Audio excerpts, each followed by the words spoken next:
Look around you. Every building requires support beams. Every tree requires deep roots.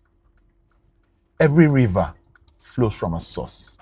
Yet human beings say, I can do it alone. I want to share a truth that changed my life. You cannot grow alone. You cannot rise alone. And you definitely cannot fulfill purpose alone.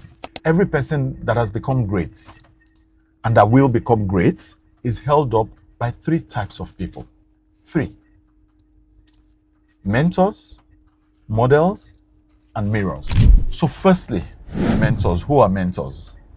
Mentors are people that say, don't go down that path. There are people that say, there's a dead end there. I've been down that road. It doesn't work. There are people that help you grow faster. They accelerate your growth. They help you reduce mistakes that you need to make. There are people that guide you. They show you what can work and what cannot work based on experiences they've had and experiences of their close friends, experiences of things that have happened around them. So you definitely need mentors in your life in order to accelerate growth and stay away from mistakes or errors. Not to waste time, not to waste your precious time, not to waste your life. You require mentors. Mentors generally help you see what you cannot see or what you don't see. And here's the twist. Mentorship is not about access. It's about humility.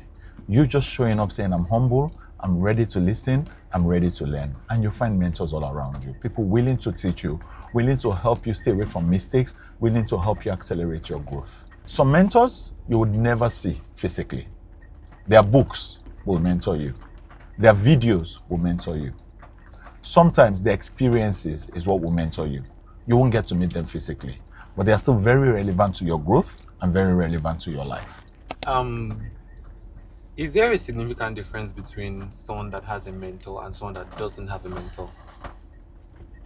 Yes, I would say there's a difference, right? The problem or the way people visualize the question you've had is whether your mentor is physical, someone you have a one-on-one relationship with, Okay. or someone you don't have with. But for you not to have mentors at all, then there's a problem. You have to have someone that is helping you shave lives, shave time away, right? You don't want to waste time, spend time making mistakes, repeating and doing things that are unproductive. That's what mentors do. And like I said just now, these mentors, maybe from their books, you may not meet them physically, but you need to learn from people. That's why you read books. That's why you watch podcasts. People share experiences, right? People do videos and talk about what they've gone through and all of that. That's mentorship. So it's not until you get a one-on-one mentor that you learn things or you avoid mistakes. However, if you want to go it alone, you believe you know everything by yourself, you don't want to listen to anybody, everything out there is noise and all of that, you're going to make mistakes, right? You're going to be drawn back, okay? And that's where people that don't have mentors at all come in. So not having mentors at all does not mean that you don't have someone mentoring you through books, through podcasts and all of that. It means that you're not listening to anybody at all. Then there's a difference if that's the kind of person you are from someone that has mentors and someone that does not have mentors. But if you're talking about physical mentorship, right, and books and all of that, the major difference with that is accountability. When you have mentors, what happens is you're accountable to them. They give you tasks, right? They watch your life. They tell you, come back in a month, come back in a week, let's catch up again, let's do lunch, let me know how you've implemented what I told you the last time, and then they can guide you again from time to time. When you're watching a podcast or reading a book, there's no interaction, there's no feedback. It's just you, it's one-sided, right? So of course, you know, ability to ask questions of people, ability to give feedback on your progress, ability for them to steer you in the right direction. If you are, missing the course, they course correct you and all of that. Those would happen with a physical mentor or someone at least that you have a one-on-one access to. So you can talk on the phone, you can do Zoom calls and all of that, right? As against just reading a book or watching a podcast where you cannot give feedback, they cannot continue to, mentor you one-on-one, you cannot course correct except you go back and read something in another book again. That's, in a nutshell, the difference between having a physical mentor or just following someone online or reading a book of someone and all of that, right?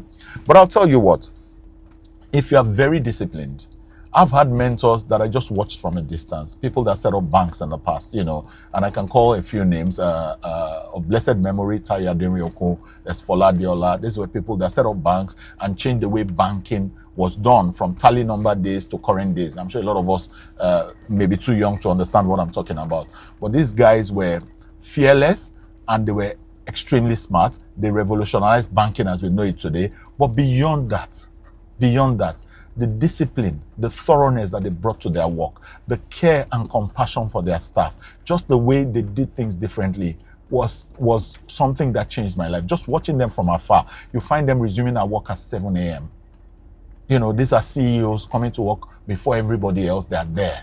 They are the last to leave. They are not rushing to leave. They are there mixing with staff, mingling with staff, doing TGIF. Thank God it's Friday. That's where, you know, that concept mostly became popular from in Nigeria. And you find that, you know, they were just humble but super efficient, right? They mentored me from afar based on their knowledge, how they studied, how they learned, how they improved themselves, how they treated people, how they were disciplined with their time, and how they were achieving things, right? So they mentored me from afar without even them knowing that they were my mentors. So there's that opportunity to watch people like that, but you have to be disciplined because now you're not being accountable to them. You have to be accountable to yourself. So, because I'm Gen Z, I know that a good number of Gen Zs don't like having mentors. Why? Because it would have you divulging so many personal information. So now, if I do not want a mentor, would having a model be a better option? And what does it really entail, having a model? So the first thing I'm going to say to you and to all my Gen Z brothers, what are you doing with the information you don't want to divulge? I think there's so many. I mean, I don't understand that. People say they don't want to divulge information. There's a popular Yoruba saying that you don't hide yourself from the person that's going to bury you, right? When you divulge information, it's like saying you're going to hide information from your doctor, someone that is treating you for ailments, and you hide your symptoms and all of that from them. How are they going to diagnose you properly, right? But that's as an aside, okay? There are people that the second part of what I described before, that I said people mentor me from afar, they're actually called models, right? That's what's called modeling. You model your life after somebody, right? Someone that speaks to you quietly from afar. You're watching their lifestyle, you're watching how they behave, what they do, how they carry themselves, how disciplined they are, and all of that, and you pattern yourself around them. Oftentimes, you need to be close enough to them to really understudy their lifestyle and all of that for you to be able. You may not be, it could be your CEO in the office. For a large organization, you may not get a one-on-one with your CEO to ask questions and all, but just watching him, how he speaks, what he does, how diligent he is, how committed he is to time management, how early he comes to work, you know, just things like that, right? How he cares for people, how compassionate he is and all of that, how friendly he can be to people. You can just watch him from afar and want to be like him, and you model your life after him. That's what's called modeling, right? So they are mentors, but we don't have a direct one-on-one relationship with them. They just model, they're model to us. We model our lives after their own lives. That's what modeling is about, right? And now there's a third group of people that we call mirrors. I don't know if you're familiar with that concept. Mirrors are people that love you enough to tell you the truth. You know, you can be your own mirror.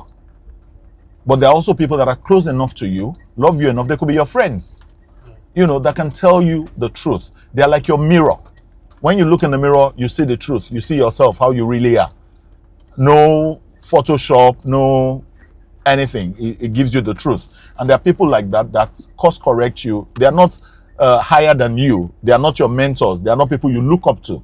But there are people around you that help you shape who you are, that tell you the truth and help you course correct immediately from time to time.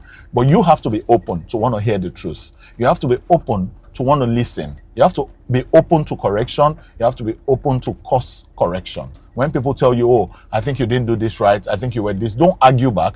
Listen to them and let them be your mirror. People that can tell you how it is. That's what mirroring is. So that's the third group that you need around you.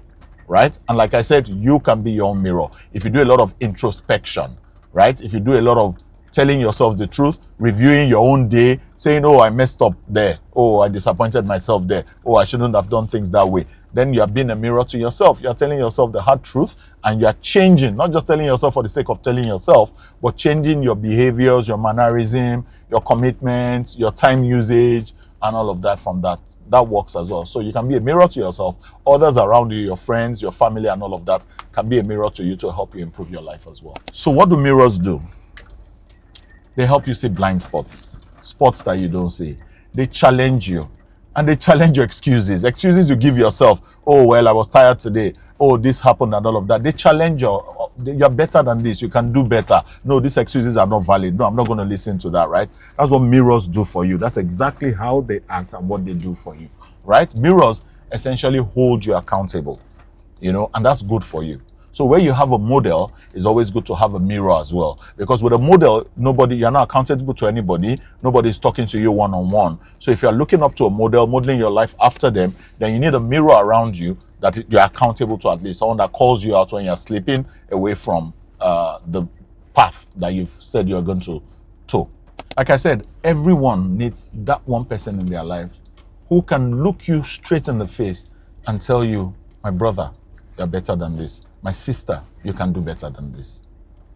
And it's not out of anger, it's not out of criticism, it's out of love. They love you enough to help you, to want to keep you accountable.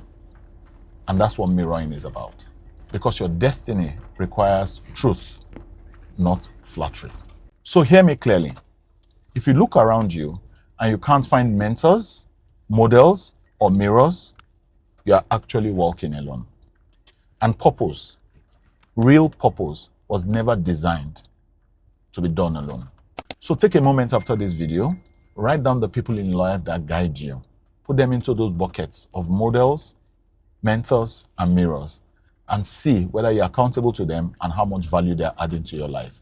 If you see that the people you've put in there are not adding any value to your life, then it's time to look for new people to fit in those roles so that you can be accountable to them, you can model your life after them, they can mentor you properly and help you save time to get to your destination. That destination that you have prepared for yourself, that you have proposed for yourself, and that destination that your destiny requires you to get to fast. Those three groups of people, they are the silent architecture of every great life. Remember that.